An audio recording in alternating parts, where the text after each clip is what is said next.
Hey everyone, and welcome to our March live event with Nicki LaFoille. She's once again here to answer all of your sewing questions. So thanks for being here, Nicki.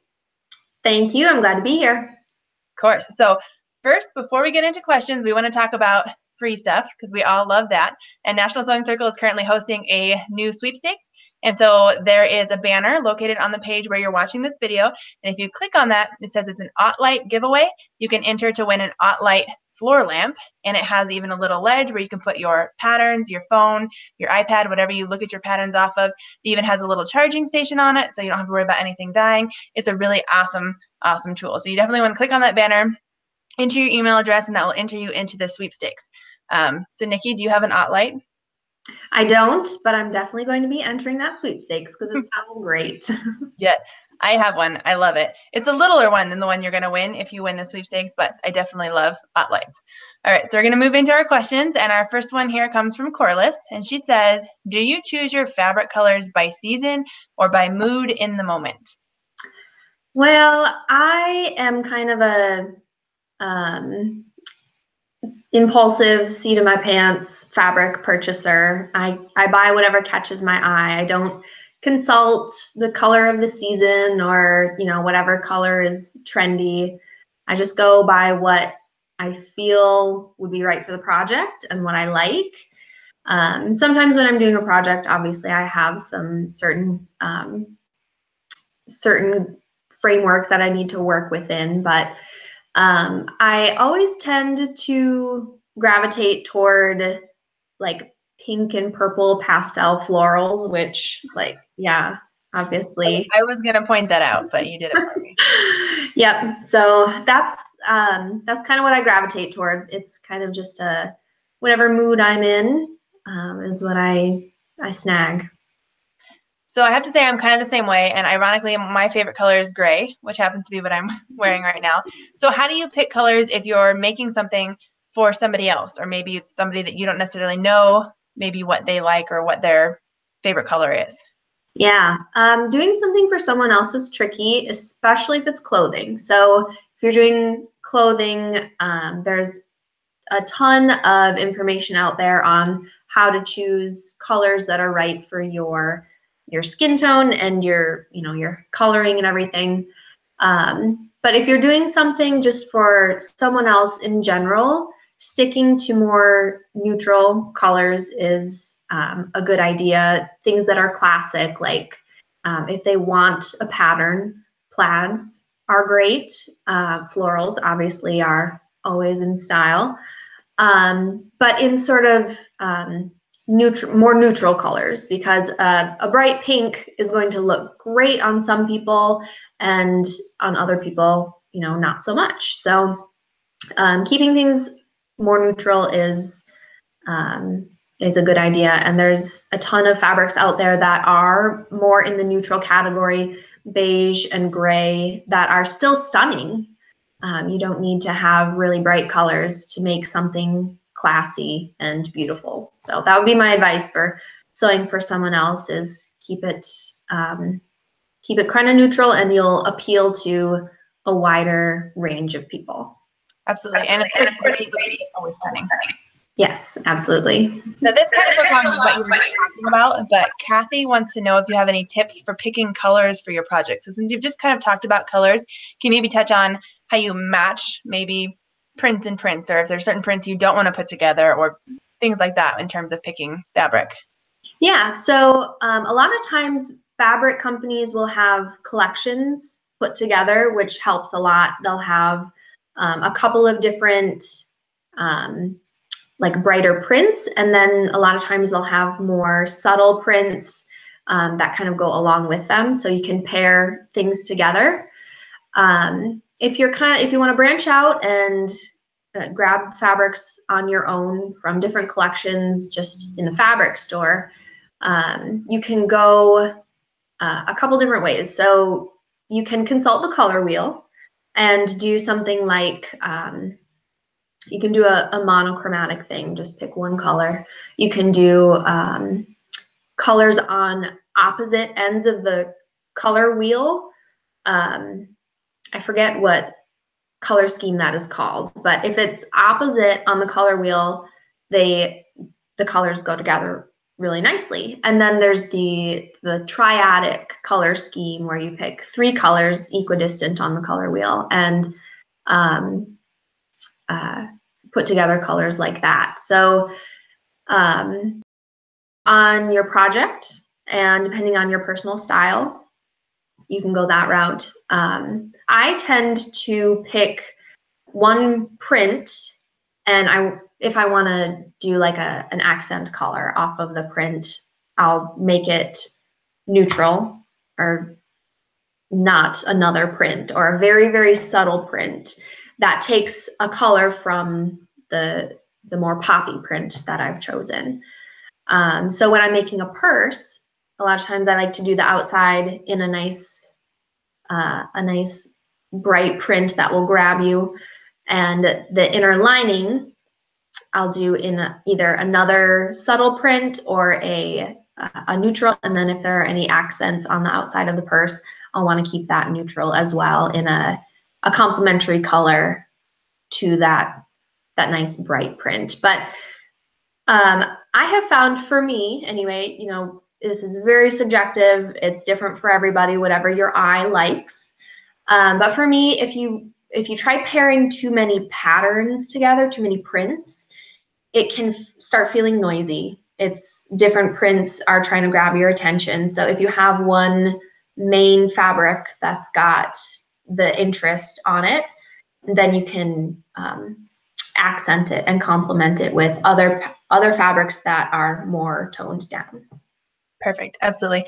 And I have to mention, I know I always point out videos that we have on our site, and you talk a lot about color and the color wheel. We actually have a video, but it's on our sister site. So that's nationalquilterscircle.com. And we have an entire class on choosing color on the color wheel. You'll learn more about color and tone and everything there is about colors in this class. So again, that's on our sister site, National Quilter Circle, but definitely some good information there. Yeah. All right, our next question here, this is from Laura, and she wants to know what type of fabric glue stick is good for applique, and will it gunk up your machine? So as far as fabric glues, I have not used a fabric glue stick before. When I ever need to glue a fabric, I used a liquid glue, and I use Aleene's, Aleenes, Aleene's glue.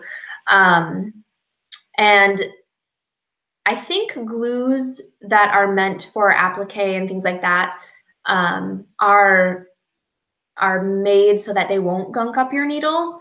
But if you find that as you're sewing on it, as your needle goes through the fabric, if your fabric starts kind of lifting, that probably means that you're getting some adhesive on your needle and it's, you know, pulling the fabric with it. So you can take a cotton ball or a Q-tip with some alcohol, some rubbing alcohol, and just clean off your needle every so often as you're gluing. So yeah, as far as a fabric glue stick, I don't know if Aleene's makes fabric glue sticks. I know they make a lot of different kinds of liquid glue. So I don't know if you have a glue stick, or if any of our viewers have any suggestions for glue sticks that they can give us. Yeah, if anyone wants to post those in the comments, we'll throw that up there for sure. The only one that I know of is just, of course, another video that we have on our site. We have another instructor, Tara Rex, who likes to use fabric glue sticks a lot. And I believe she just uses the Elmer's glue, but it's the washable one. So if you think of like glue stick, like normal Elmer's glue sticks are blue, and I believe the washable one is like a purple color or something, but you definitely want the washable one. But so regardless of what kind of glue you're using, even if you're using Aleene's, would you let it dry completely before you started stitching or doing your applique?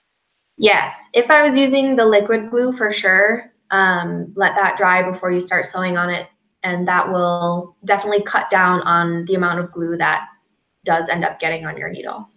Perfect. All right, our next question here, Julia wants to know, have you ever changed your mind on fabric choice partway into a project? Oh, that's the This worst. must be a good question. All right.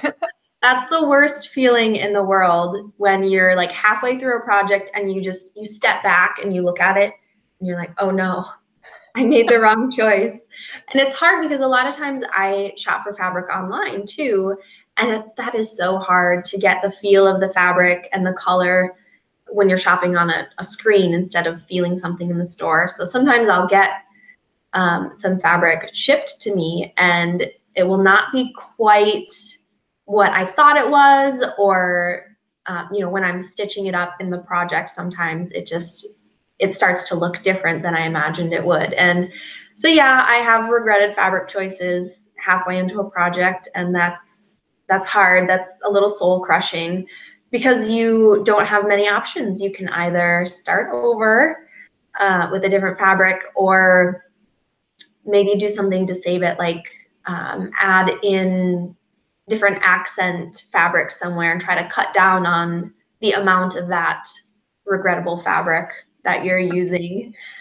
So your options are limited, and that all depends on what project you're doing. But yeah, you can try and mitigate that by adding in different accent fabrics to sort of detract from the bad choice. But yes, I have done that, and it's hard, but you go through it, and then you try to make it work, and you do some different crazy things, and it makes you a better sewist. Absolutely.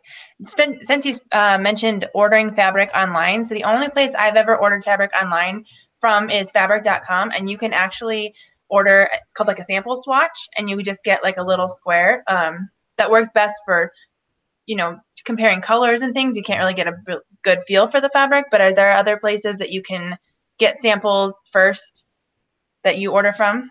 Yeah, and the swatches will cost anywhere from $1 a square to $5 a square, depending on what kind of fabric you're wanting to test out with the test swatch and where you're buying from. But Mood Fabrics, their online store, you can get fabric samples, and I think fashionfabricsclub.com also does little fabric samples that you can order to test out the fabrics. But yeah, those are the only online stores I've ordered swatches from. I'm sure if you, whatever online store you're looking at, you can look around and see if there's an option to buy swatches, because that is a good way to see, especially if you're doing home dec things and you want to see if the fabric is going to look good in your room.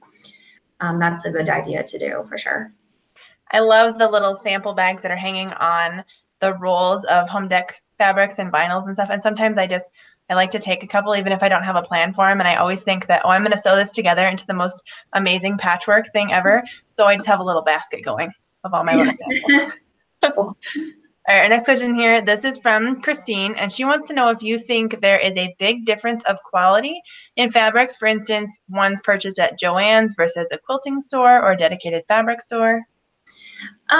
No, I don't think there's a difference, because I think all of those stores purchase most of their fabrics from the same manufacturers.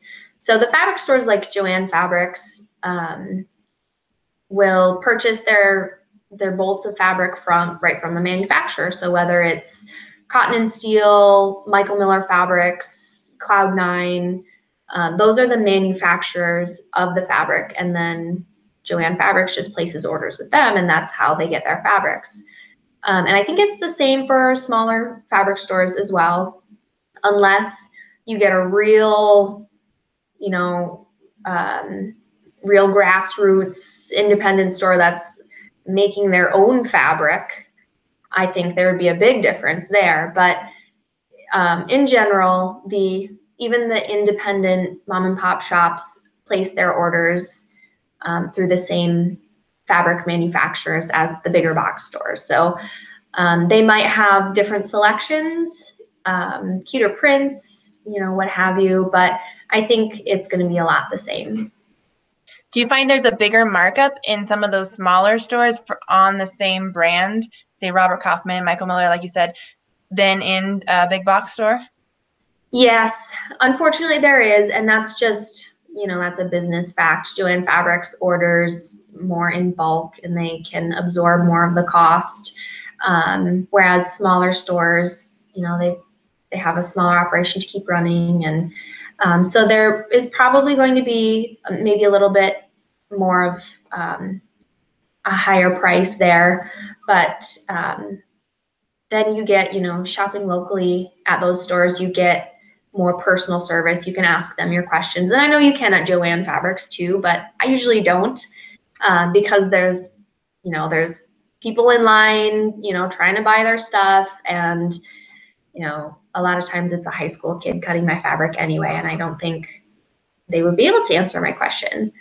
So at those smaller stores like Fabric Bliss in Denver, Aurora Cisneros is there to cut your fabric and to answer your questions. And she has, you know, open sewing nights where people come and sew in her shop, and she does classes and everything. So you get that very knowledgeable person who you can talk to about your projects and, you know, share inspiration with. So I think there's a lot to be said for those smaller fabric stores for sure. Absolutely. And of course, Aurora does a bunch of videos for us as well. So we love her as an instructor also. I'm a little bit jealous you live closer to Denver so you can go there more often. Or you used to. You moved now. I'll have to go down there and visit her now. I know. Yeah. We're planning a trip back to Denver to visit all our people there. So Fabric Bliss will be on our list of places to go. Perfect. All right. Next question here. This is from Corky. And she says, what threads do you find that have longevity without a lot of shedding or shredding?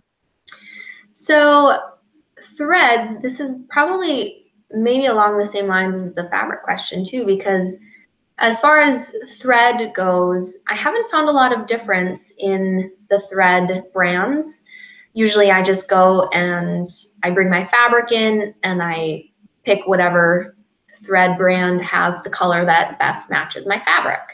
And whether it's Coats and Clark or Gutermann, you know, I don't really have a preference. It's just sometimes it's whatever's on sale, or sometimes it's whatever matches my fabric best. They all seem to be good threads, and as long as you treat your thread right and store it right, you shouldn't have much problem with shedding or shredding of the thread. So storing your thread out of direct sunlight and in a place that's not humid. So exposing it to sunlight and moisture is going to weaken the threads, weaken the fibers in the thread. And that's when you'll get a lot of lint and shedding and shredding and breakage of your thread when those fibers start to weaken. So I know a lot of people have questions about like vintage thread that they get. And that's my answer to that as well. Is if it was stored correctly, then you shouldn't have any problem using it. It should last a really long time. And if you do have some thread that you're having that problem with, some shedding, there is the Sewer's Aid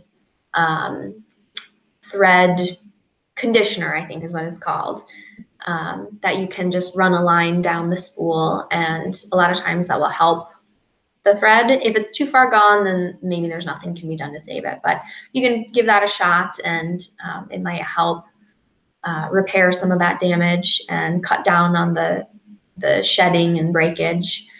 But yeah, it's just important to store that thread correctly, and when you're buying it right out of the store, whatever brand is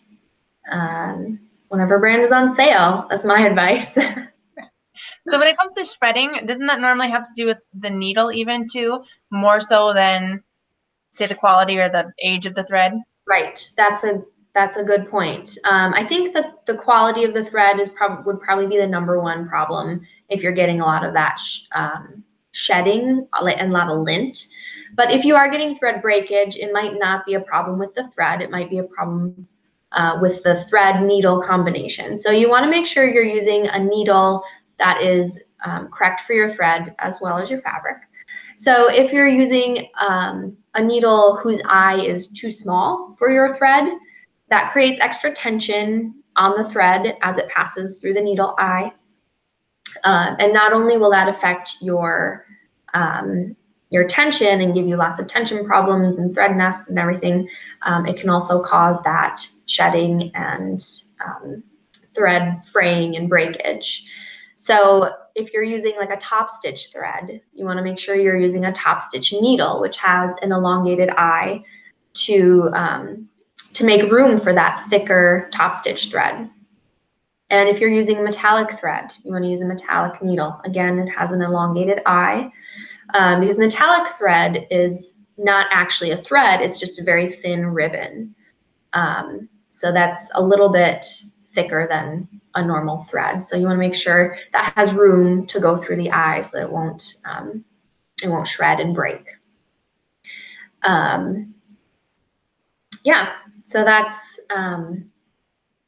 those would be the types of thread that you may find that with. And even like a heavyweight thread, sometimes the thread is not called top stitch thread, it's called heavy thread or heavyweight thread. You want to use a needle with a bigger eye. So top stitch needle, leather needles also have a little bit of a bigger eye. Metallic needles have an elongated eye. And I think denim needles might even have a larger eye as well. I know they have the reinforced shaft for going through many layers of denim.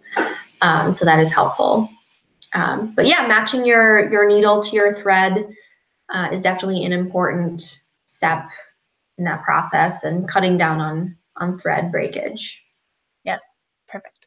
All right, our next question here, this is from Laura, and she wants to know if you can use Coats & Clark all-purpose thread for embroidery on a sewing machine. You might, I wouldn't recommend it.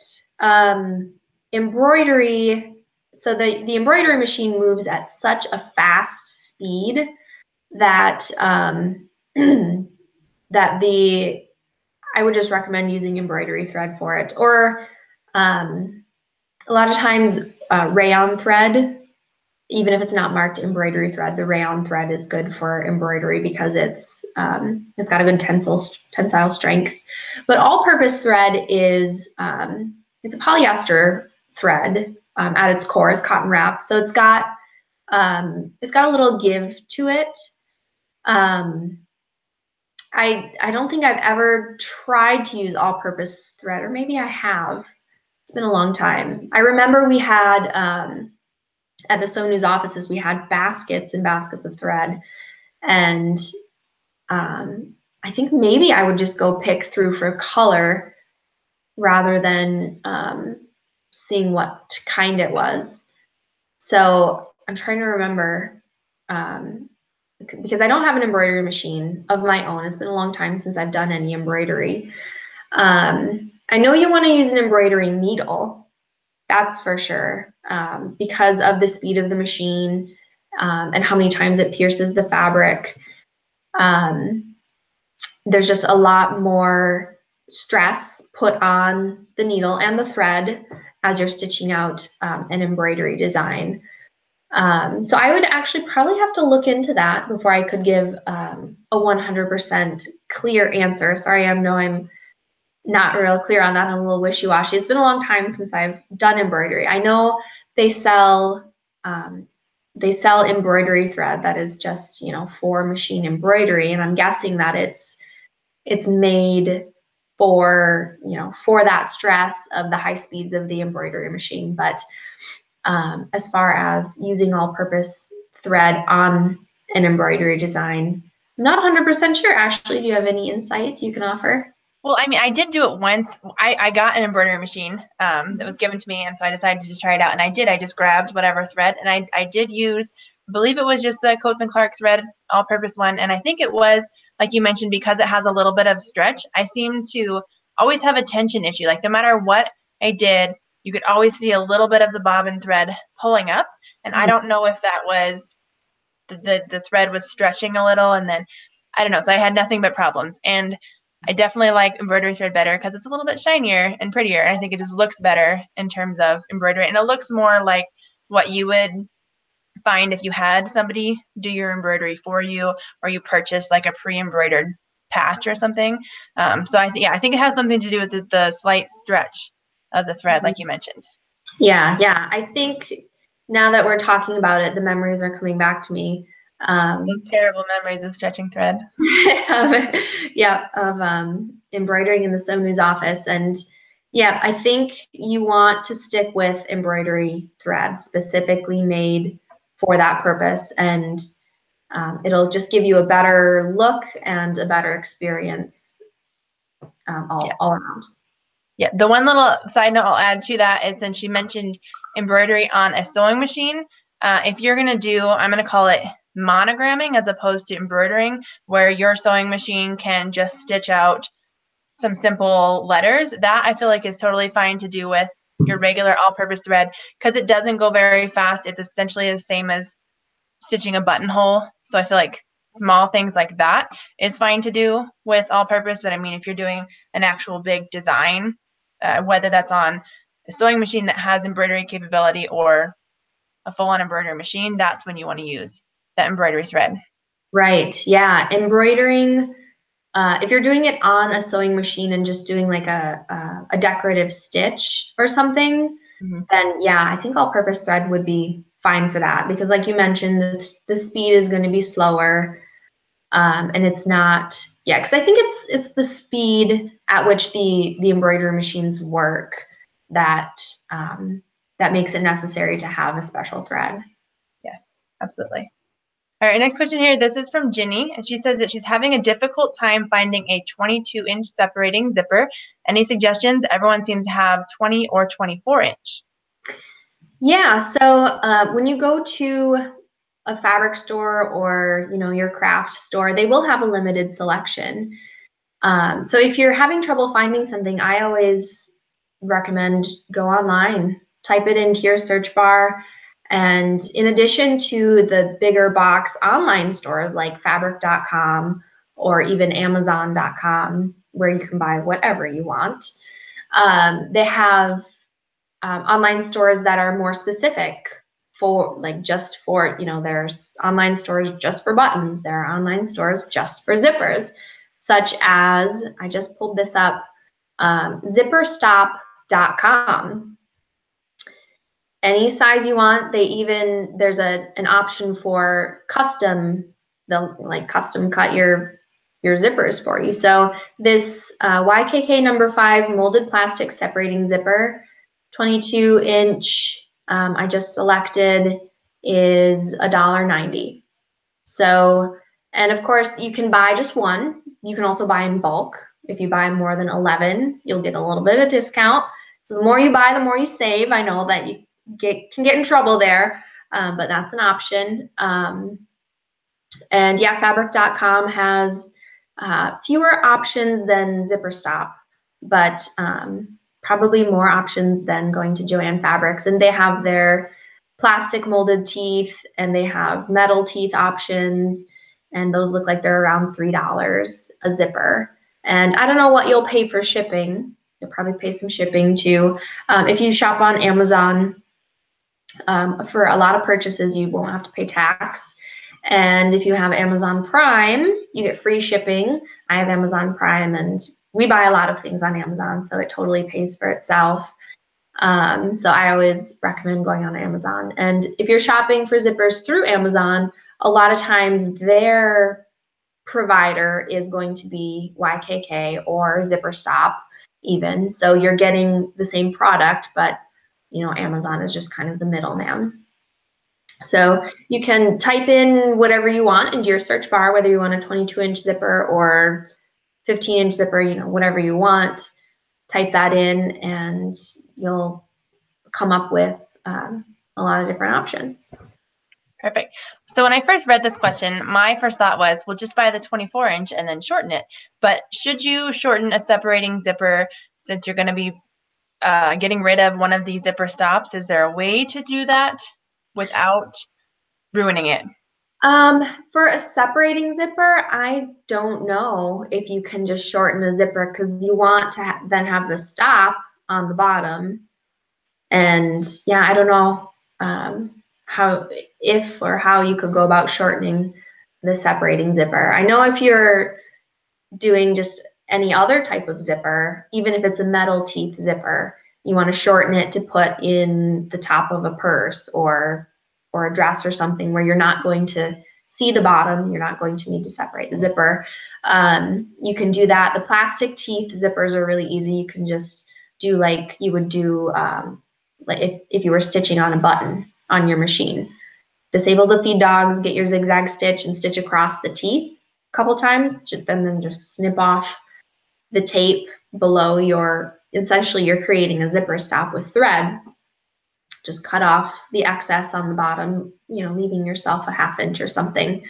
If you have a metal teeth zipper you want to shorten, it's a little bit different. You'll want to use some pliers and take off some teeth around where you want it to stop, and then stitch your zipper stop with your thread.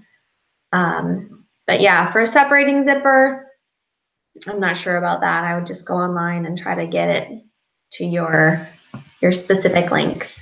Perfect. All right, our next question here, this is from Corky, and she says, what entrepreneurial advice do you have for those considering sewing for business? Some do's and some don'ts.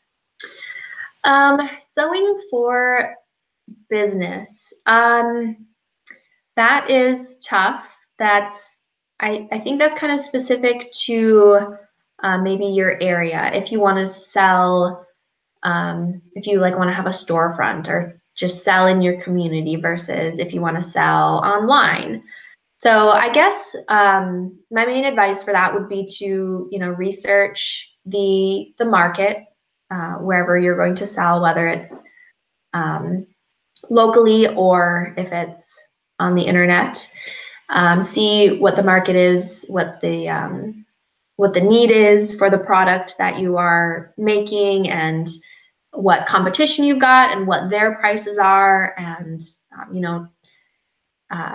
take into account your supplies that you're buying, and also don't forget to take into account your time when you are pricing out things, because not only do you have to make back the money from your fabric and your thread and everything, but if you're putting 5 hours into sewing something, that's 5 hours of your time, and your time is your most valuable asset. That's, you should be getting paid for your time, and your level of expertise as well. If you're sewing something that not many people can sew, if you're sewing corsets, or something really specialized, you should be getting paid for your expertise. So research and make sure you are getting paid for your time, because I know how much time and effort we put into sewing something great. So yeah, make sure to take that into consideration. Absolutely. And so I guess sewing a physical object and selling it is one way to sew for money, I suppose. But another way to do that, and I know you and I have both done this, is to submit patterns and submit designs and stuff to magazines and to other companies. So what would be your advice for starting that? Yeah. Yeah, that's been just a great avenue for me. I've designed projects for Sew News magazine, and there are some other magazines I think that take submissions as well, a lot under the F&W umbrella. So there's Sew Daily, there's Interweave, I think they're sewing. But you can type in your search bar sewing magazine submissions and find a lot of different magazines that take submissions too. But I always sew for Sew News because I used to work for them and I have a relationship with the wonderful ladies there. So you can go on their website, sewnews.com, and they have their email address where you send your submissions. So you can email them and ask to get on their contributors list, and they will send you an email when they are ready to plan the next issue. And they'll send you a little mood board with the things that the kind of projects they're interested in receiving. And you can kind of design your submissions around that. That's what I usually do. So the avenue for this, the way it usually works, is you design a project that you want to sew for them. And you say, okay, I'm going to sew you a purse. It's going to be in this fabric, and it's going to have these design details and everything. And they want cute projects that can teach their audience something. So if it's got one specific thing about it that is like a cool detail that not everybody might know, that you can teach people about. So you draw a sketch and send it into them with some details. And they might contract you to then sew that thing. Or if you have something already sewn that you think you'd like to teach people about, take a picture of it and send it in and see if they want you to write up the instructions for it. So you sew the thing, you write the instructions for it, and send that all into them, and then you get to see it in print, which is really cool.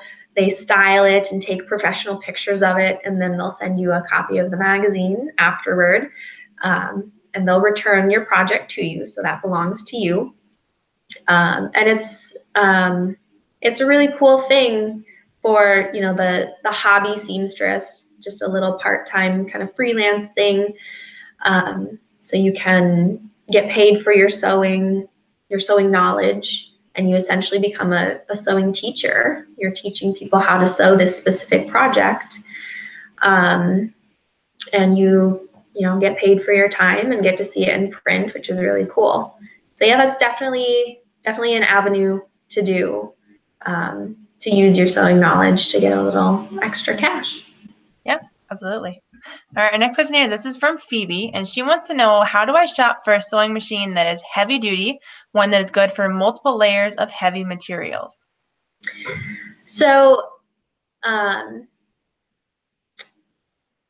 if you're sewing something a lot of layers, so like jeans or a leather purse or something, a lot of times these commercial machines will be able to handle that. So my FOF Passport 2.0, I've sewn faux leather purses on it. I've gone through like 8 layers of faux leather, and this thing has not a problem at all with it. It's got the integrated dual feed foot, which is like a walking foot on the presser foot. It helps feed my layers through and everything. So your commercial sewing machine may not have a problem with that. But if you are sewing professionally, if you're sewing many, many hours a day, a lot of layers, then you may want to invest in a heavier duty machine. So when you say heavy duty machine, it's not necessarily like this big clunky thing that punches through 18 layers of genuine leather. It's just a machine that is made with metal parts, stainless steel and brass, so that it's sturdier. It's got a sturdier base so that when you're sewing, there's less movement, so you're going to get more even stitches in the long run, and it generally goes at a higher speed, so you can zip through if you're a professional. If you're sewing for your business and you're making 100 quilts a day or something insane, the heavy duty machine will go quick for you, and generally it has a longer life because of the higher quality parts in it rather than the plastic parts, which are used to make most sewing machines on the market today. And it will require less maintenance because of the higher quality parts in it. So so a heavy duty machine, it also will come with a higher price tag because of all of those things. But if you are running your own business, it will probably be worth it in the long run.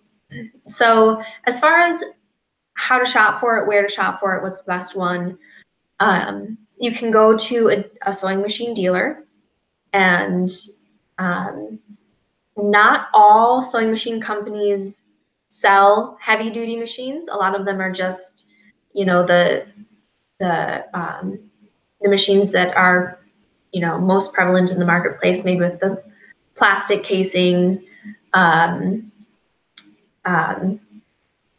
but you can go on their websites, so babylock.com, fof.com, whatever brand you're looking at, and you can see their machine offerings.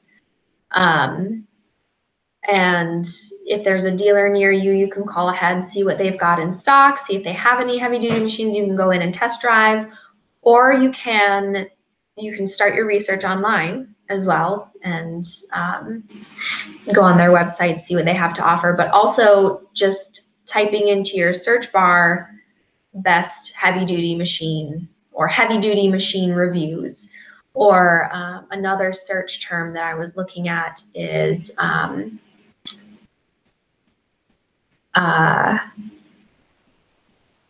think commercial grade sewing machine. So you can use that search term as well. And on Amazon, the highest rated heavy duty machine is a Singer, but I think a lot of that is to do with the price. So is it the little gray one? Yes. That's the one that always comes up when you search for a heavy duty sewing machine. It's always the Singer. It's a little gray one. It's got just a little knob. So I feel like for years that has been the number one search option for heavy duty. So it's got to mean it's at least somewhat decent machine. Yeah, absolutely. I'm sure it's a very good machine. You can read the reviews on Amazon, which is why I like shopping on Amazon, is you get actual people reviewing their purchases. That machine has a little bit of a lower price tag, which I think also factors into the reviews. But also, if you just type in your search bar, heavy duty machine reviews, you can find reviews on just like charts on other websites. So I was reading on shelikes2sew.com. There's a really good page of reviews on heavy duty sewing machines, and Janome came up a lot. So I know Janome makes a lot of heavy duty machines. You can check those out. If you are doing your research on the sewing machine company websites, a lot of times they don't have prices on their websites. So that's the only kind of annoying thing. But you can compare different models on the sewing machine. On the dealer websites, you can select a couple and compare them side by side. So that's cool. Yeah, so heavy duty sewing machines might be a good investment. And as far as how to shop for one, I always start my research online, but then as I always say when the question comes up about any sewing machine, which sewing machine to buy, test driving a sewing machine is a really good way to find out if you and the sewing machine are going to get along and if it has all the features that you want. So that's another thing to consider, is what type of sewing do you do? If you want the machine for your quilting business, you're going to want the heavy duty machine to have all those quilting features that you need.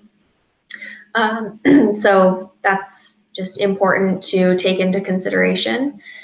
And yeah, that's all I got to say about that. So I used to have this little mental ticker of how many times you said tissue paper. Now I'm going to start tracking how many times you say Amazon. That's my new one, I think. But so just another little side note on searching for heavy duty machines, just because we mentioned that sort of the same machine seems to pop up as the top search one. If maybe you need something, like you mentioned, more commercial grade, try searching for upholstery machine, because I feel like that is definitely a heavy duty sewing avenue versus just multiple layers of a thick fabric. Upholstery is definitely its own kind of fabric. So that could be just another search term to put into Amazon. There you go. Okay.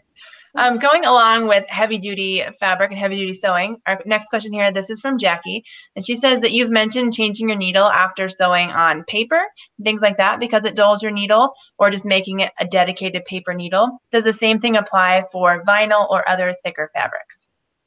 Yes, thank you for the question, Jackie. I like talking about needle choices. So yes, the needle that you use is very important, and it's very important to sew with a sharp needle, because if you're sewing with a dull needle, you're going to have tension problems and thread nests and all kinds of terrible things. So there are certain types of fabrics that will dull your needle quicker.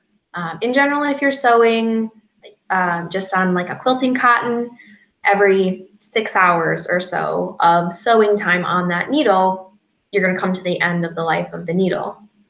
I always change my needle just after every project, and sometimes the needle will only have 2 or 3 hours of sewing on it, but I'm not going to take the chance of forgetting and going on to a new project and then having my needle be dull halfway through and have problems that I'm then going to have to troubleshoot. So that's just an easy way for me to remember to always have a fresh, sharp needle on my machine.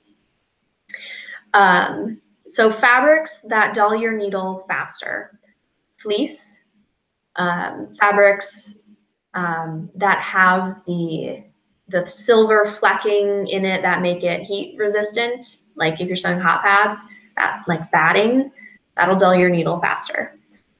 Felt will dull your needle faster. And heavy things like faux leather, vinyl, things that your needle really has to try hard to pierce through, will dull your needle quicker. So the sewing time per needle on fabrics like that will vary depending on what fabric it is, but it will be, it'll be quicker, and you're going to have to pay more attention to the signs that your needle is giving you.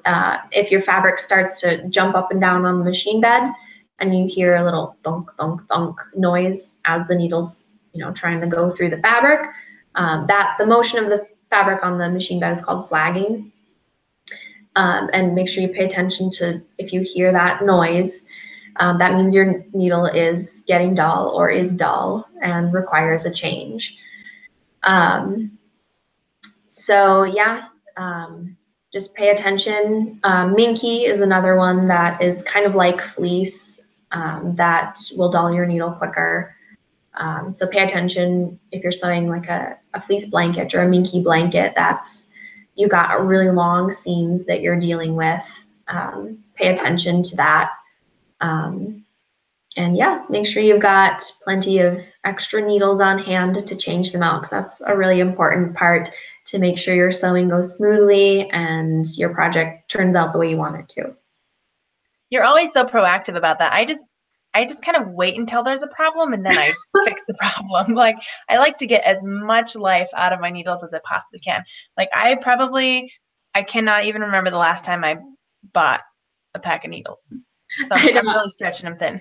Yeah, my mother-in-law likes to watch these videos, and she's been sewing quilts and table runners like her whole life. And she came to me one time like this hangdog, like, I haven't changed my needle in years. Like, Karen, that's why you're having tension problems. So yeah. Yep. All right. Well, maybe one of these days, me and your mother-in-law will start listening to you about changing needles. All right, our next question here, this is from Christine, and she wants to know if there's a way to remove iron burns from fabric. She says the kind that turn the fabric shiny.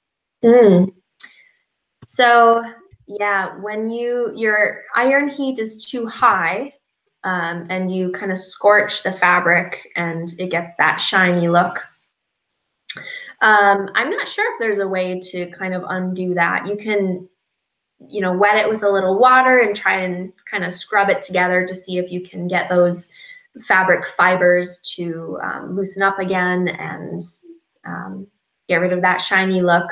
But I actually haven't tried it firsthand, so I can't give any 100% advice on that.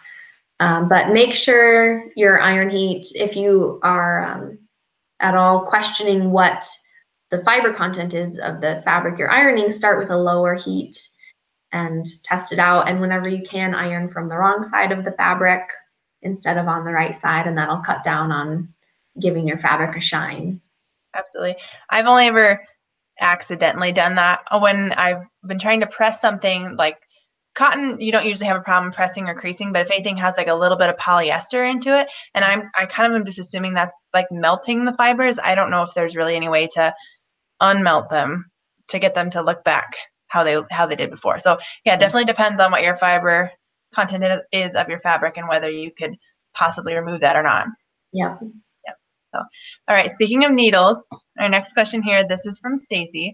She says that she recently broke her needle and the thread broke as well. I can't find the tip of my needle. Is there a chance that it could be down in my machine? And if so, will it damage if I continue to sew? Yes, there is a chance that it dropped down your throat plate and it's hanging out somewhere underneath there. So I would say take your throat plate off and look down there and see if you can see it anywhere. If it's not in the bobbin area, then you're probably okay to keep sewing. It probably either fell down further in the machine or it flew off somewhere over your shoulder. Vacuum, make sure you vacuum your carpet. Apparently wear safety goggles when you're sewing. I know, breaking needles that's a serious thing. But yeah, if you can't visually see it around the bobbin area, I would say you're safe to keep sewing. It's not going to break anything. But yeah, take that throat plate off and look. And a lot of times people don't take their throat plate off. So when the machines come to you from the factory, the screws are really tight on the throat plate. And a lot of times the screws they're under the machine arm, so you can't get a screwdriver in there unless you have a really short screwdriver, or you can also take a nickel, and that gives you a lot of torque too to unscrew those screws. So good tip. Or just a random, because I think I remember Nikki and I were at a video shoot. We needed a picture of a hem gauge, and hers was nice and pristine, and the end of mine was all kind of mangled because that's my go-to screwdriver too, because it fits into, you can change your needle with it, you can change your presser foot, it fits into everything. So there is definitely a bunch of things you can use as screwdrivers in your sewing room. And then another side note too, talking about how the tip of the needle could have fallen all the way down. So if it made it, like you said, past where the bobbin area is, it can kind of just sit down. It's in the plastic part of the machine still, but it's not touching anything. So about a year or so ago, I went home and took my mom's old machine apart for the first time in, I'm going to say like 30 years. There were so many pins and things down there, and they were all just kind of sitting down there. So, and they would probably have sat there for another 30 years and not cause a single problem. So as long as, like you said, as long as they're past anything important, they're not going to harm anything. Right. Yeah. Yeah. Perfect. All right, next question here. This is from Deborah, and she wants to know if interfacing can be removed and then replaced. She needs her shirt collar to be stiffer, or can she just double up the layers of interfacing? Yeah, I think you could do either, depending on what seaming details there are. A lot of times if you've got a collar that's, top stitched or something, you don't want to take out all the top stitching and like take it completely apart to put new interfacing in. So you could probably, slide another layer of interfacing in your collar just inside the top stitching and give it a little more, a little stiffer crispness. Yeah, it depends on the interfacing as well, because you've got different types of interfacing. You've got the sew-in variety, in which case you're probably going to have to take the whole thing apart if you want to remove that interfacing, the sew-in variety. And then the iron-on variety just has the little dots of glue on the backside, and a lot of times that will come off of the fabric after repeated washing, and as garments get older, or the glue gets older, it will, the adhesive will come off the fabric. So that type of interfacing is a little easier to remove and replace. Or you can also just add another layer, but that will also add to the bulk of your collar as well. So it depends on, the fabric of your shirt and a lot of different considerations. But if you can just replace that interfacing, I'd say that's probably a better bet, to just get rid of that old, floppy interfacing and put some new stiffer interfacing in. So yeah, that's probably a better bet. Perfect. All right, next question here. This is from Linda, and she says that she has new fleece fabric and can't tell which side is the right side. It is printed and looks identical on both sides. Also, what needle do I use for sewing on fleece? So when the fabric is, if you can't tell the right side from the wrong side, I usually just say use whatever side you want. On fleece, since fleece is a knit, you might be able to tell by the curl on the edges, if the edges curl at all. They might not, in which case use whatever side you want. If the edges are curling, the side that it's curling toward will be the wrong side. But also, it doesn't really matter. If it looks the same to you on both sides, no one else is going to know, and the fabric's going to, it'll behave the same on the right side and the wrong side. As long as it visually looks the same, then I would say it's fine. And what needle to use on fleece? Since fleece is a knit, generally when you're sewing on knits, I always advise to use a ballpoint needle, or a jersey needle, or a stretch needle. So they might have different names, but it's the same kind of needle. The needle is constructed the same. Instead of a really pointed tip, it's got a slightly curved, slightly blunted tip. Still very sharp. You will still poke yourself, so don't go, trying the tip of a needle. It's just slightly less sharply pointed than an all-purpose needle, and that is so that the needle tip will kind of nestle into the interlocking fibers of the knit construction, rather than slicing through them and potentially causing snags and damaging the stretch of a knit fabric. So ballpoint, jersey, or a stretch needle in a nice middle of the road size, like a 80-12 or something. It's fine. Perfect. All right, we have time for one more here, and it'll be a good one to wrap it up with. Connie wants to know, what are your go-to sewing tools or supplies? Well, I find myself using, other than my little snips I have all the time, I find myself using a stiletto a lot, actually. And I'll show you my stiletto because this is like my favorite. It's my fancy gold stiletto that Pam Demore, Pam Demore gifted me when we were filming a video together. Pam Demore is the decorating diva. If you don't know Pam Demore, she has her website where she sells home decor, books and supplies and everything. She's great for learning how to sew curtains. Anyway, Pam Demore, very nice lady. She gave me this stiletto, and it's just like this really sharp tipped, like a pin almost, but you use it for holding things as it's going under the needle. So if you're sewing bulky things, I use it a lot when I'm sewing like faux leather purses, and you need to hold something down and in as it's going under the needle. You don't want to get your finger close to that needle. That's where a stiletto comes in, helps hold everything together. So useful tool. I find myself going for that a lot. And yeah, I've got my snips, my hem gauge. Perfect intact hem gauge, I'll point out. Yeah, I don't use the end for my screwdriver, although that's a really good idea. And I've got my point turner that I use a lot for turning out my points. You don't want to use the tip of your needle for turning out points on pockets or collars or anything, because you might poke through the fabric. So I've had this. It was a requirement for a class in college, and I've had it ever since, this little point turner.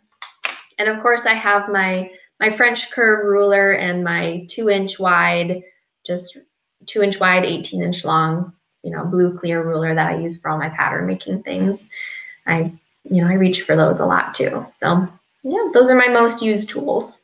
Perfect. Well, I saved this question for last so I could plug our giveaway one more time. So in case your go-to sewing supply or tool is an OttLite floor lamp and you would like to win one for free, you need to click on the banner. It's either located above or below this video that you're watching, depending on your screen. You just click on that. It takes you to the landing page. All you have to do is enter your email address and you're entered to win.